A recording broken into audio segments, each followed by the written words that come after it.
Hello and welcome to the Monocle Weekly. This time I speak with Marta Pallarès, Head of Press for Barcelona's Primavera Sound Festival.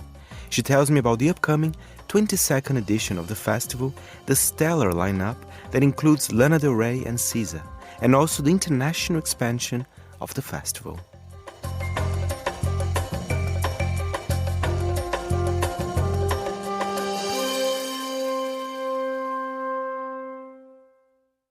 Marta Pallarès, welcome to Monocle Radio. To talk about, we were talking before we started the recording. We all love Primavera Sound. I think it's such a fantastic festival with a lovely history. Some basic questions. I want to know a little bit more about you. For how long have you been working actually with the festival? Well, Fernando, thanks for having us. It's been quite several times that we've done things with you guys at Monocle, so it's always a pleasure. I started working at Primavera Sound back in 2016, and I was in charge of the streaming that was done with Red Bull TV. Back then, I was a project manager. Then I jumped into the official team in 2017, handling the international press, and since last year, I'm the head of press. So it's been a very interesting journey so far. How do you see Primavera in 2024 compared perhaps when it started? We started in a very small venue in Barcelona, which is called Poble Espanyol. And then after not so many years, we moved to our actual venue, Parc del Forum, which is very well known by a British audience because it's our biggest market abroad. So as you might know, if you have visited our festival, it happens besides the sea. So obviously the change of venue was a really, really important part for us. But I think that in the core, we continue programming and delivering our bills with exactly the same idea, which would be to be a photograph of what's happening today and what might happen tomorrow, with some beloved acts from yesterday. That would be a little bit what we always have in mind. If you see the bill in this edition, we have bands that have been with us for many, many times, like, I don't know, Vampire Weekend or Pulp, of course. We have Lana Del Rey, who was supposed to be playing in the infamous 2020 edition and has been consistently demanded by the audience in social media. And people who we didn't know about, maybe, I don't know, just 7 years ago, whatever, like SZA. And she's already in our lineup as a headliner. So I think that's quite an interesting mix of acts and some names that could reflect what we try to do. And in the end, it has always been with that spirit that Primavera has been developing. And tell us about the format. There's been some mild readjustment. There's a weekend format as well this year, right? Well, actually, we've always had typically one weekend. And it was after the pandemic that back in 2022, we decided to do a special edition of 2 weekends. Of course, what happened is that we had lots of headliners that were due from 2020, and then that didn't happen, and it didn't happen in 2021. And then lots of people wanted to enjoy those shows, but somehow it felt like that wouldn't have been the lineup that we would have delivered in 2022. There were so many amazing acts that delivered new records during the pandemic and shortly after. So we had all those tickets sold for 2020. We were really tied to the audience that wanted to go and enjoy those. But at the same time, we thought, okay, why not offer a different lineup completely for the next weekend? So then we decided to go gigantic and offer the 2 weekends and everything in between, because we had 15 venues operating in Barcelona during that week. But typically, we have always been a weekend festival. After some changes from 2022 to 2023, the venue is a little bit more compact. We believe it's more comfortable. It's a little bit more walkable, even though, of course, it is huge, and we have to admit that. But I think that we finally have the format that we are comfortable with, the format that we have always been seeking. And we are really excited for the next edition. For the curation of Primavera, I know Primavera is being, incredible, when you talk about diversity, especially, women in music, which has been an ongoing topic when people talk about festivals. But in my view, Primavera Sound has been doing this for a few years now. So just look at the headliners this year, right? But what is considered in the curation? Of course, you need the old favorites, the fan favorites, right? But do you try to spice things up, perhaps a new genre here and there? I want to know more about this curation process. I would say that a perfect day at Primavera Sound would have 4 different type of acts. The first one would be your favorite band that you might or might not have been able to enjoy live previously. The second one would be your next favorite band you might or might not have known until you found them in Parc del Forum. Third one would be something that challenges you. That could be a K-pop band with its colors and crazy dance and choreographies and everything that's happening also in front of the stage because the audience is absolutely crazy and in costumes. Or it could be weird, very dark doom metal band from Belgium, something that challenges you somehow.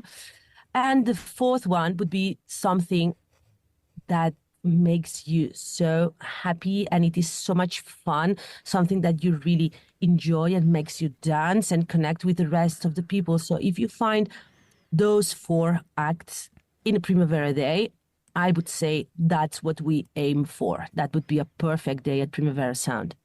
Let's talk about some of the artists. I mean, first of all, Lana Del Rey and SZA, I mean, they are, 2 of the biggest names in pop music today. They are incredible. I'm a big fan of both. But I wonder if you can tell us perhaps some of the other artists, perhaps the newer ones or the ones you would like to mention now. Of course, now that you mentioned Lana and SZA, and I was mentioning them before, I think it's a very easy way to spot how headliners evolve in a very short time span. Since 2020, Lana Del Rey has been consistently demanded by people on social media, and that has been really interesting to witness. Her fan base is powerful. Yes, really powerful. I think that nowadays there would be like only one other artist who is also onto this summer, but I'm not going to mention her, that would compete to that. So both SZA and Lana Del Rey will play 5 and 6 shows only in Europe, counting UK. And both of them will be the first ones in Europe when they happen in Parc del Forum. We are very happy to have Vampire Weekend back because now they just released a new record after 5 years without releasing new music. I am particularly always excited about Charli XCX because every single time she delivers something different. And it is amazing how she's able to put herself on stage every single time, and it is never the same. I'm also very curious about Troye Sivan, who was called by someone here in the company as the biggest artist that we have this year in the lineup. So that's quite a bold statement. And I would really like to see how he performs live, a record that I truly believe is one of the best ones from the last year. And I'm very curious, as particularly in a personal way, about the Bikini Kill, because they were the first ones. Everything started with them, and we wouldn't have the amazing female artists that we do have nowadays if the Riot Girls didn't open the door. So I really, really, really want to see Bikini Kill. And of course, Pulp and Jarvis Cocker will always have a special place in my heart because, I was born in 1979. So that's what generationally I am supposed to say. And that's what I truly believe because I do love Pulp. It's soundtrack of my life. I mean, what a selection. And I have to say, I agree in a way about Troye Sivan. I think his latest album, that song Rush, it's so sexy, so summery. I can totally imagine people going mad for it at Primavera. But one question, Marta, I'm curious. I mean, of course, those international artists, they're very important. Do you also have space for some Spanish artists at Primavera? Yeah, of course. That's something that we always wanna have. And I think that people who attend the first day at Primavera, and let's remember that's a free day.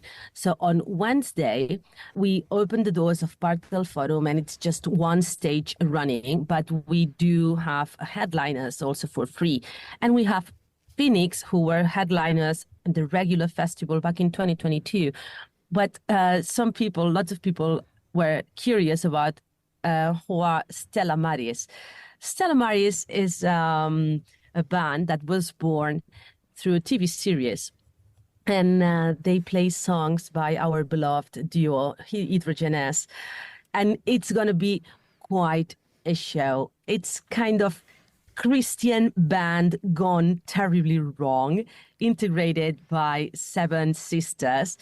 And the craziness is real. It's really like crazy electronics, techno, combined with, prayers and stuff like that. You really have to witness that to believe it. And I'm not talking about religion. I'm talking about Stella Maris. That's going to be a really interesting one. I would also like to select probably Rels B, who is a very, very young artist, hip hop artist that has been already selling out big venues in Barcelona. So I think that's going to be interesting to witness. And an old favorite of the house is Guillem Gisbert. Guillem was the leader of one of the most known Catalan bands called Manel, and now he has released his first album solo. We are also organizing the tour for Guillem in venues. They sold out in minutes, so I think it's going to be like the big presentation, big showing off the new music. So, of course, we always have some special Catalan and Spanish bands that are dear to our heart. Well, that's very nice. And besides the main festival there in Barcelona, I know there's been, an international expansion as well of Primavera Sound. What can people expect actually this year? Which cities will the Primavera team will be in as well? We have announced what's going to happen in Latin America already. We always say that Barcelona is our headliner. Barcelona, the city, is always as important as many artists in our bill. And knowing that Barcelona is irreplaceable and that's our flagship, we want to continue investing and creating new audiences and catering especially to them, because we do have so many audience that comes from Latin America, and you can't go there, as a conqueror and tell them, hey, this is what you should like. It's always listening to the audience, knowing what's right for them. And of course, we do have our curation line, but you always have to invest in local talent and find the right venues for every city. This said, in 2024, we're going to have presence in 9 countries. It's going to be 4 festivals: Barcelona, Porto, Sao Paulo, and Buenos Aires. 2 Primavera days, which are one-day festivals. They are going to happen in Montevideo and Asunción. And 3 what we call Road to Primavera, which is basically headline shows that help us create a whole tour for artists that go to Latin America and find that it's useful for them to have, let's say, 5, 6, 7 shows, because just 3 dates wouldn't be enough for them. So we do have 3 Road to Primaveras, which are going to happen in Bogota, Lima, and Santiago de Chile. So with this, it's going to be 9 countries. We are always listening to new options and new possible locations. But for now, this is what we have in 2024. And we are really, really happy with how it is developing and being established already. That's incredible, the presence in South America, and not just, in the big markets, not just in Brazil or Argentina, but you also, you're in Paraguay, you're in Uruguay, and that's incredible.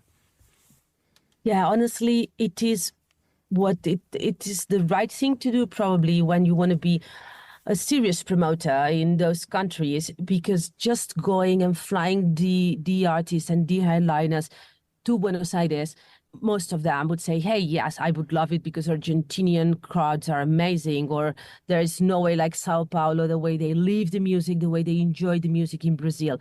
But sadly, logistically wise or financially wise, it is not possible. So the only way to do it in a way that makes sense is to be able to offer more options. And then if in Santiago de Chile we believe, okay, not a festival this year, but some headline shows, then let's do it. It just makes sense. Marta, muchas gracias. Thank you very much. Thanks to you, and I hope to see you in Barcelona, both you, the audience, and the rest of the Monocle team.